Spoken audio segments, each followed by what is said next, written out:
Bismillahirrahmanirrahim. Assalamualaikum warahmatullahi wabarakatuh.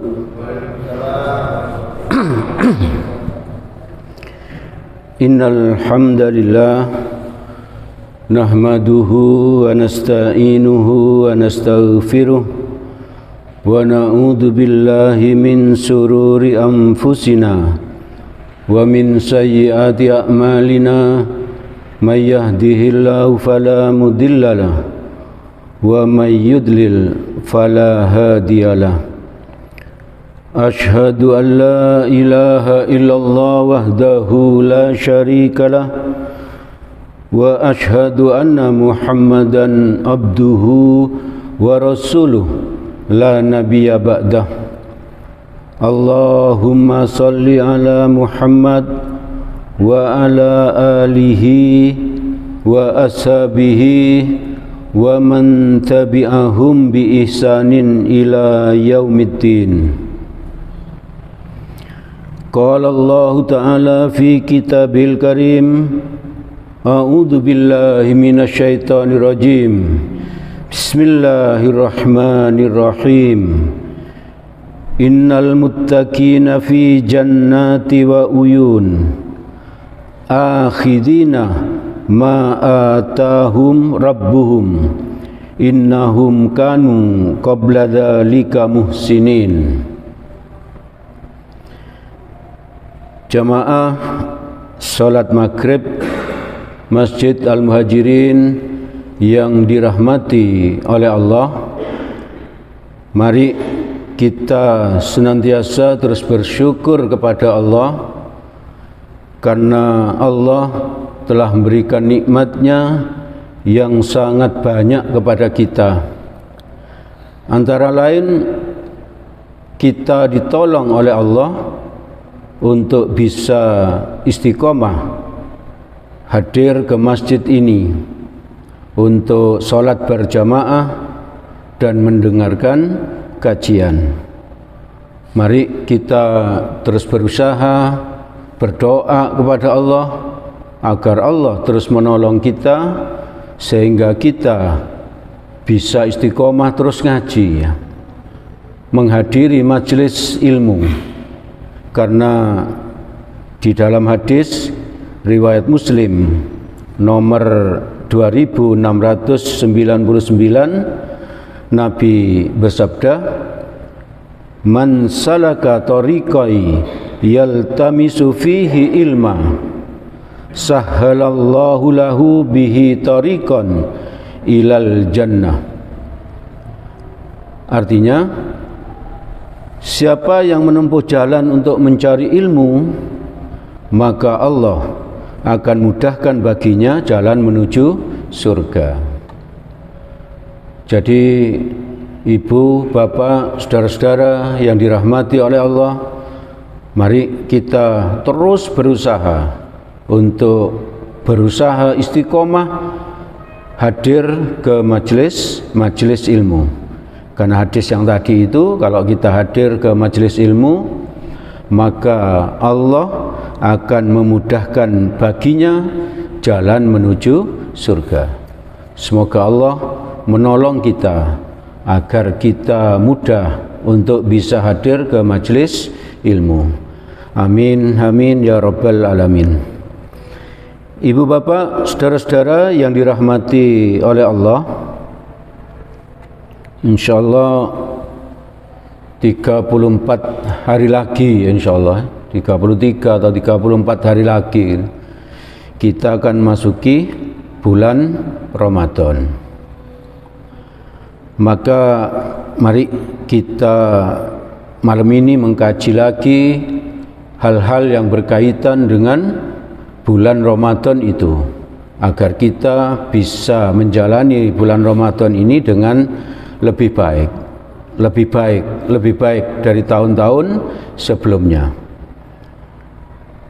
Mari kita ingat dosa awal yang dilakukan manusia itu terjadi akibat urusan perut, ya.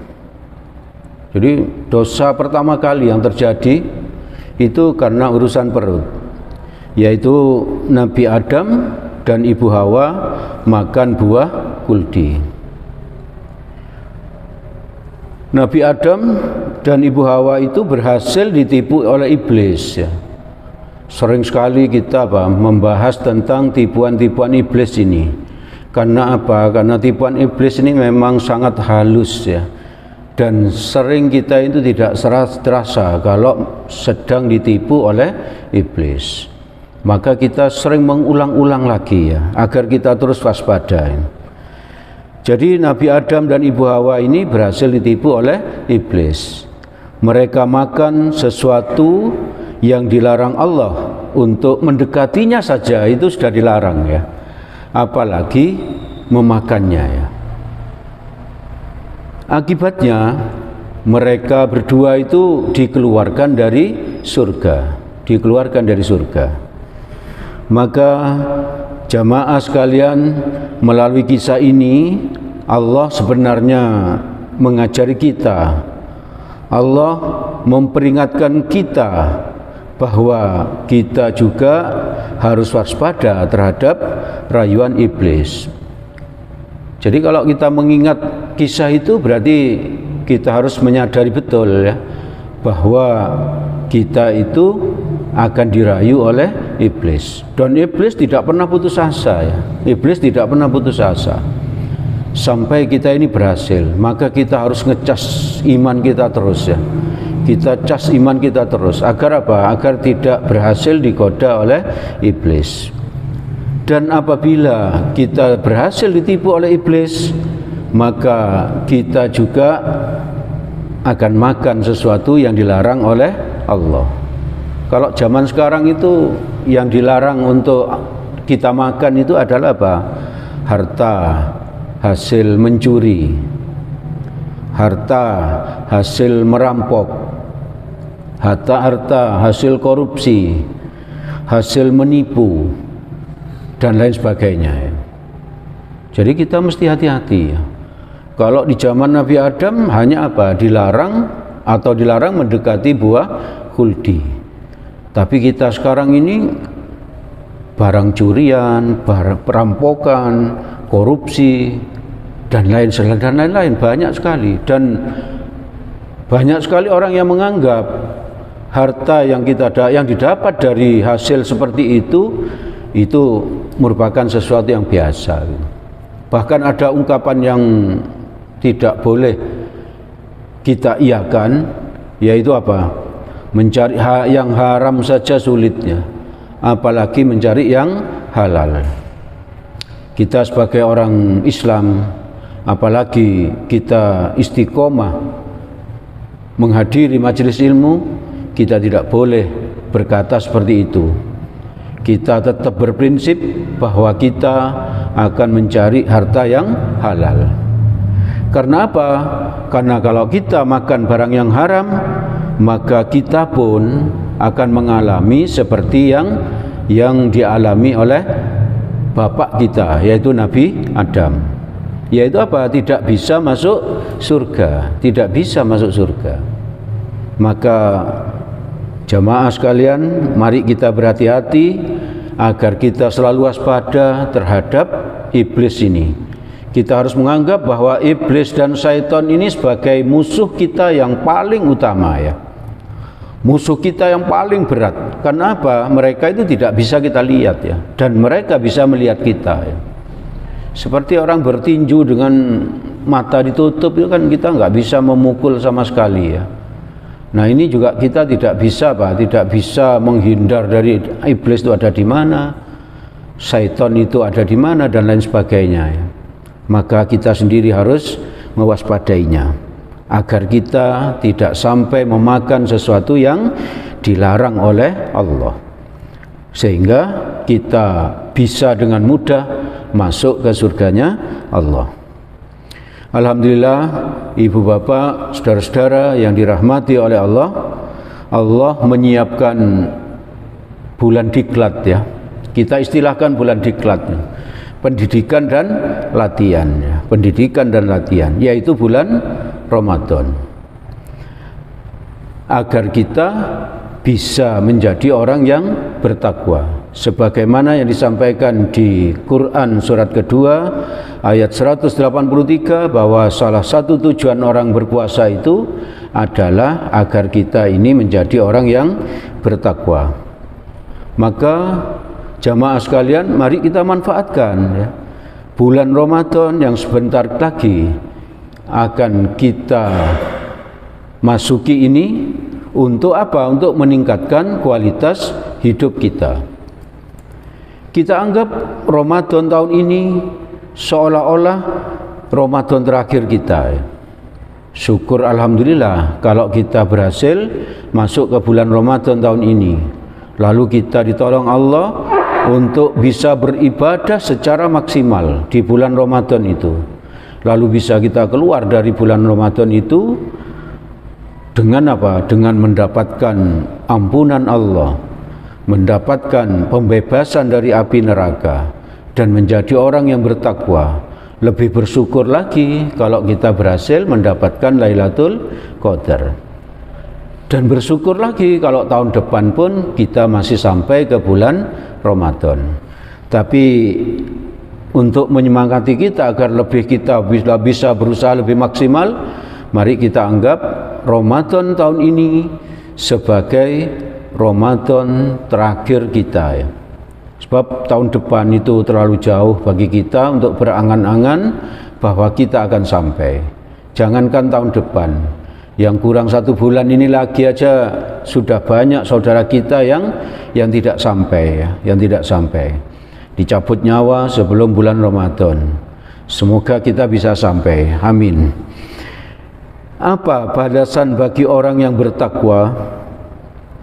Di Quran surat ke-51 ayat ke-15 dan 16 yang saya baca pada pembuka tadi, sekarang saya baca artinya. Sesungguhnya orang-orang yang bertakwa itu berada dalam taman-taman surga dan mata air. Jadi orang yang bertakwa ini menurut ayat ini, Quran surat 51 ayat 15, orang yang bertakwa itu, orang yang puasanya sukses itu akan masuk surga ya, akan masuk surga sambil menerima segala pemberian Tuhan mereka. Jadi orang yang masuk surga itu diberi nikmat-nikmat oleh Allah. Bahkan nikmat yang diharamkan di dunia itu di surga itu menjadi halal. Dan menurut keterangan hadis bahwa nikmat dunia ini hanya apa? 1% saja dibandingkan nikmat surga. Berarti kalau kita merasa bahagia di dunia ini itu hanya 1% ya. Itu hanya 1%. Yang di surga itu ada 90% lebih nikmat ya, lebih nikmat. Kita tidak pakai bekerja, tidak ada rasa bosan ya, ditemani istri yang sabar, yang setia, dan lain sebagainya. Nikmat-nikmat surga yang tidak bisa dibayangkan dengan mata ya. Tidak bisa dibayangkan dengan apa? Dengan hati, dan seterusnya. Maka bagaimana orang yang bertakwa itu? Di Quran tadi itu lanjutannya, sesungguhnya mereka sebelum itu di dunia adalah orang-orang yang berbuat kebaikan. Jadi orang yang bertakwa itu adalah orang-orang yang di dunia berbuat kebaikan. Bukan orang yang jahat, bukan orang yang jahat, bukan orang yang suka merampok, bukan orang yang suka korupsi, bukan orang yang suka zalim kepada tetangga dan lain sebagainya ya. Orang bertakwa itu menurut Quran tadi yang pertama berbuat kebaikan, memperbaiki amalan wajib. Sholat yang 5 waktu kita perbaiki, gerakannya, bacaannya. Kalau selama ini bacaannya kita sudah hafal, kita tingkatkan agar paham artinya gitu. Bahwa doa sujud itu artinya seperti ini dan seterusnya gitu. Sehingga apa? Kita bisa lebih mudah untuk khusyuk. lalu gerakan-gerakannya mari kita perbaiki ya. Di masjid ini sudah pernah dikaji tentang fikih sholat oleh Ustadz Agung Cahyadi dan juga oleh Ustadz Doni ya. Mari kita buka lagi catatan ngaji kita ya, bagaimana gerakan sholat, bagaimana takbiratul ihram itu, bagaimana rukuk yang benar, bagaimana sujud yang benar dan lain sebagainya ya. Lalu puasa ya, puasa wajib kita besok ini kita perbaiki ya, kita tingkatkan kualitasnya. Zakat mal kita betul-betul hitung ya. Kalau selama ini barangkali asal bayar 10 tahun sekali, mari kita hitung yang benar. 2,5% ya, 2,5% dari harta kita. Itu wajib ya. Kalau tidak dilakukan berarti dosa besar. Dosa besar. Harus ditaubati, harus ditaubati. Enggak bisa hanya apa? Hanya dengan apa? Melakukan kebaikan-kebaikan terus apa? Dosa terampuni. Kalau tidak bayar zakat maka harus taubat ya, harus taubat dan tidak mengulang lagi. Harus apa? Harus bayar zakat, wajib ya. Lalu menambahi amalan sunnah ya. Amalan sunnah misalnya apa? Dari sholat rawatib.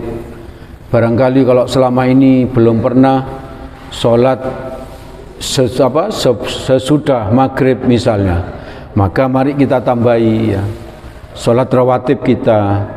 Kalau puasanya belum pernah puasa Senin Kemis, mari kita tambahi puasa Senin Kemis dan seterusnya ya. Itu namanya berbuat kebaikan, berbakti dan taat kepada orang tua, mendoakan orang tua baik yang masih hidup maupun yang sudah meninggal, memaafkan seluruh anggota keluarga, tetangga, sesama jamaah, tanpa orang lain itu minta maaf kepada kita ya. Kalau ada orang yang lain yang punya salah kepada kita, langsung kita maafkan, langsung kita maafkan, tidak menunggu orang itu meminta maaf kepada kita. Lalu membalas kejahatan orang lain dengan kebaikan ya. Minimal dengan doa yang baik. Ini sungguh lumayan sulit ya kalau kita tidak mau melatihnya ya. Bayangkan orang lain berbuat jahat kepada kita tapi kita balas dengan kebaikan ya. Orang ngerasani kita, misalnya kita datangi ke rumahnya lalu kita beri hadiah, itu kan sesuatu yang sulit ya, sesuatu yang sulit. Tapi kita harus latih ya, sebagai orang yang mengaku beriman, kita harus melatih itu. Karena apa? Karena Nabi melakukan hal yang seperti itu ya. Membalas kejahatan orang lain dengan kebaikan, minimal dengan doa yang baik-baik ya. Kalau ada orang yang jahat kepada kita, kita doakan dia, ya Allah, semoga Engkau mengampuni dia, semoga Engkau menyadarkan dia agar dia tidak mengulangi kejahatannya. Jadi kita doakan yang baik-baik, bukan membalas dengan sesuatu yang setimpal. Kalau membalas dengan sesuatu yang setimpal memang boleh ya, tapi lebih baik kalau kita memaafkan, apalagi kalau kita membalas dengan yang lebih baik. Banyak lagi kebaikan-kebaikan yang bisa kita lakukan. Kebaikan-kebaikan tadi itu, ibu bapak, saudara-saudara yang dirahmati oleh Allah, tentu sulit untuk kita lakukan. Seperti tadi membalas kejahatan orang dengan kebaikan, mendoakan orang lain, lalu memintakan ampun untuk orang lain dan lain sebagainya ya. Itu sangat sulit bagi kita untuk melakukannya apabila kita punya penyakit hati ya. Kalau kita punya penyakit hati, maka pasti sulit untuk melakukan kebaikan-kebaikan seperti itu. Maka sebelum bulan Ramadan ini, mari kita melatih diri ya. Untuk apa? Untuk membersihkan hati kita. Kita ingat kembali bahwa penyakit hati pertama yang terjadi akibat gengsi ya, akibat gengsi, merasa lebih baik. Adam Iblis disuruh sujud kepada Adam, lalu iblis merasa lebih baik dari Adam, dia tidak mau ya. Dia tidak mau sujud ya. Kita tidak bisa minta maaf kepada orang lain kalau kita merasa lebih hebat dibandingkan orang lainnya. Kita pasti tidak bisa mendoakan orang lain apabila kita menganggap diri lebih hebat dibandingkan orang lain. Maka mari penyakit hati yang satu ini, yang paling tua ini, mari kita usahakan agar apa? Agar penyakit itu hilang ya. Penyakit gengsi, penyakit ingin dianggap lebih baik dibandingkan yang lain. Dengan cara bagaimana? Berlindung kepada Allah, berlindung kepada Allah. Kita sadari bahwa orang lain itu belum tentu lebih rendah dibandingkan kita. Contohnya seperti sekarang ini ya. Saya menyampaikan materi ini, belum tentu saya lebih pandai dibandingkan Bapak Ibu sekalian ya. Bisa jadi Bapak Ibu itu jauh lebih pandai dibandingkan saya. Cuman saya yang mendapatkan kesempatan. Hanya seperti itu. Makanya tadi sebelum maju saya berdoa, ya Allah, semoga mendapatkan ridho-Mu. Semoga tidak riya, semoga tidak ujub, semoga tidak sum'ah, semoga bermanfaat. Jadi minta pertolongan kepada Allah. Itu pun masih sering digoda oleh iblis, oleh syaitan, sering digoda, kamu hebat, kamu pandai dan sebagainya. Padahal kita sudah minta perlindungan kepada Allah. Ayo kita sering-sering minta perlindungan kepada Allah dan sering berwirid la haula wala quwwata illa billah. Tidak ada daya dan kekuatan kecuali jika ditolong oleh Allah. Kita ini tidak bisa apa-apa. Kita ini tidak bisa hadir ke masjid ini. Kita ini tidak bisa hadir ke pengajian ini apabila tidak ditolong oleh Allah. Kalau kita mendapatkan nikmat bisa hadir ke masjid, kita tidak bersombong diri ya.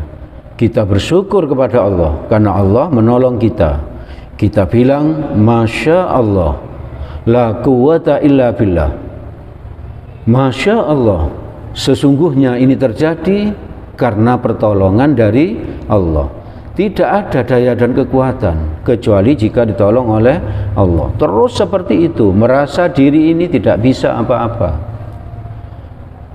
Berkat pertolongan Allah lah kita ini bisa.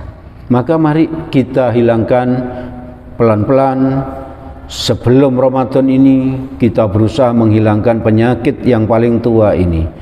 Merasa lebih hebat dibandingkan orang lain, merasa lebih hebat dibandingkan orang lain.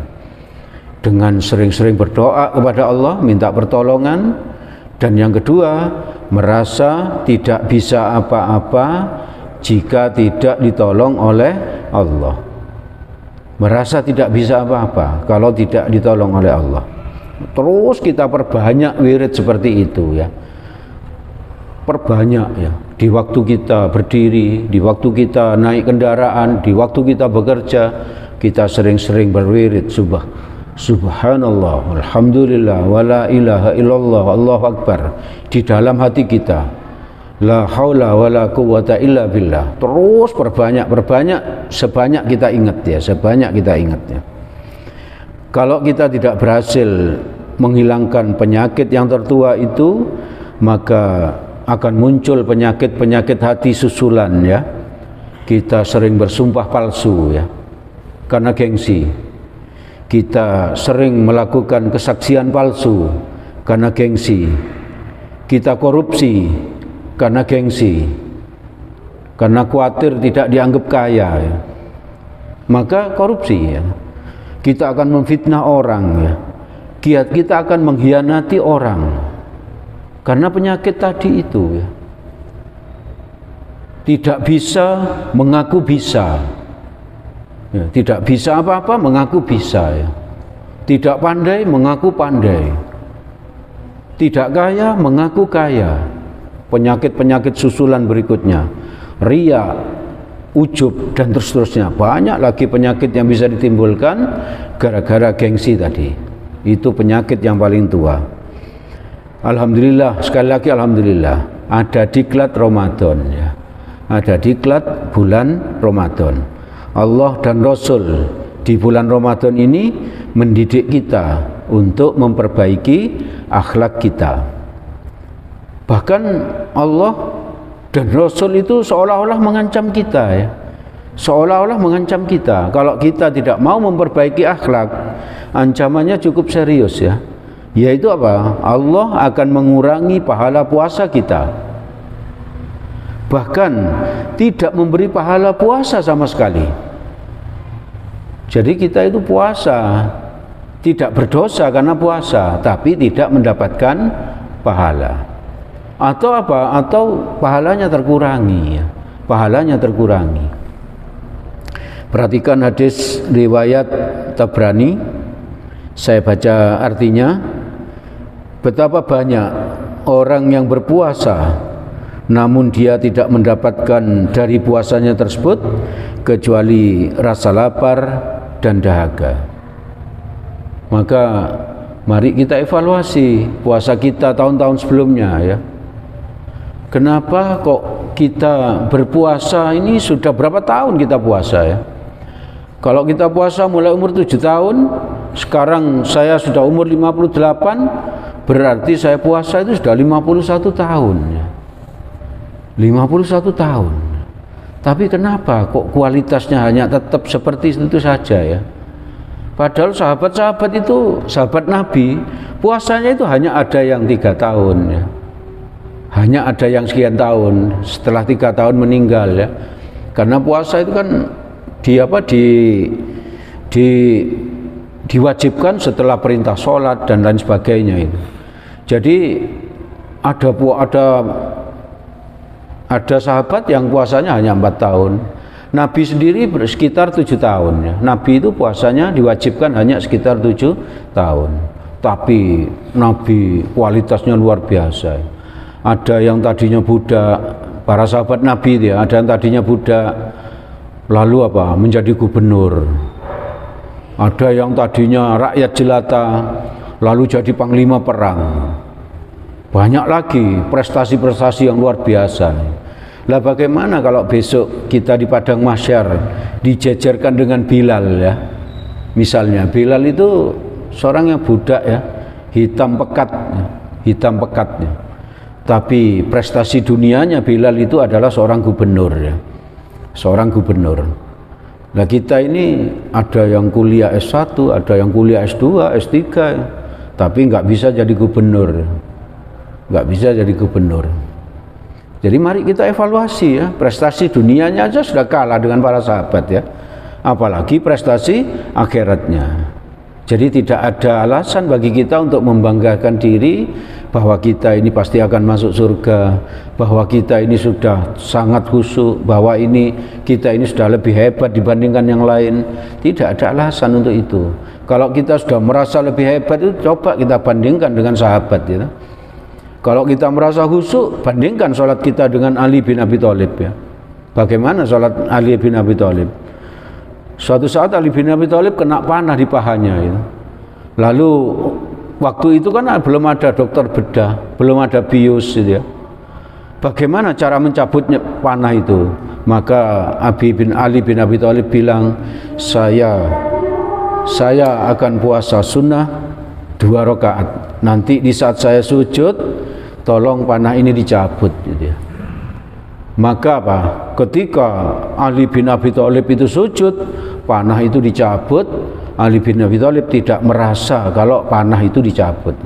Saking khusyuknya Ali bin Abi Thalib. Coba kita bandingkan dengan sholat kita. Apakah kita sehusyuk itu gitu?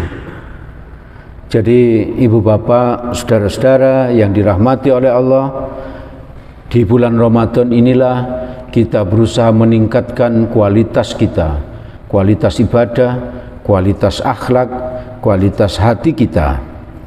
Juga mari kita perhatikan hadis riwayat Bukhari nomor 1903. Nabi bersabda, saya baca artinya, barang siapa yang tidak meninggalkan perkataan dusta, maka Allah tidak butuh dari rasa lapar dan haus yang dia tahan. Itu artinya apa? Kalau kita tidak meninggalkan dusta di saat kita puasa di bulan Ramadan nanti, maka Allah tidak akan memberi kita pahala. Allah tidak butuh rasa lapar kita dan rasa haus kita. Oleh karena itu, jangan menunggu Ramadan datang ya. Mulai hari ini, malam ini, mari kita latih agar kita sedapat mungkin mengurangi penyakit-penyakit hati kita, penyakit-penyakit hati kita yang selama ini kita sendiri yang tahu. Kita sendiri yang tahu. Saya ternyata selama ini riya, ternyata selama ini saya ini sombong ya, dan seterusnya dan seterusnya. Kita yang banyak tahu. Cuman apa? Kita ini digoda oleh iblis agar pura-pura tidak tahu ya. Pura-pura tidak tahu, pura-pura tidak punya penyakit hati. Ibu bapak, saudara-saudara yang dirahmati oleh Allah, mari kita berusaha untuk yang tadi itu, berusaha mencari rezeki halal, lalu kita berusaha untuk apa? Memperbaiki hati kita dan menganggap kalau tahun ini adalah Ramadan terakhir kita, agar kita lebih bersungguh-sungguh, Semoga kita ditolong Allah untuk bisa sampai ke bulan Ramadan tahun ini, dan semoga Allah memudahkan segala sesuatunya untuk kita sehingga kita bisa beramal ibadah ikhlas karena Allah dengan sebaik-baiknya, dan kita mendapatkan ridhonya Allah. Kita bisa menambahi infak kita, sedekah kita, dan kita bisa menambahi bacaan Al-Quran kita berkat pertolongan Allah. Dan semoga kita keluar dari Ramadan ini minimal kita mendapatkan ampunan Allah. Itu minimal ya. Syukur-syukur kalau kita menjadi orang yang bertakwa. Syukur-syukur kalau kita mendapatkan Lailatul Qadar. Amin. Ibu bapak, itu yang bisa kami sampaikan pada kesempatan ini. Jika ada yang baik dan benar, itu semata-mata berasal dari Allah Subhanahu wa ta'ala. Semoga ada manfaatnya bagi kita.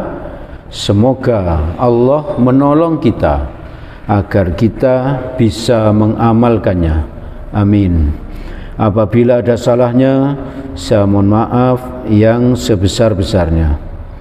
Diingatkan kepada ibu bapak yang ingin berkorban, insya Allah tanggal 9 Juli 2022. Kalau nanti puasa kita sukses, insya Allah kita pasti berkorban ya. Karena orang yang puasanya sukses itu tidak medit ya, tidak medit. Nabi berkorban setiap tahun, maka mari kita tiru kebiasaan Nabi berkorban setiap tahun. Yang ingin menabung bisa menghubungi Bapak Sofyan atau Ibu Junaidi. Alhamdulillah yang sudah mendaftar korban tahun ini ada 12 orang. Jadi kalau ada 2 orang lagi bisa menyembelih 2 ekor sapi ya. Semoga minimal seperti tahun lalu, yaitu 9 ekor sapi. Bahkan semoga bisa lebih banyak. Amin. Mari kita tutup kajian kita malam ini dengan doa kafaratul majlis. Bismillahirrahmanirrahim.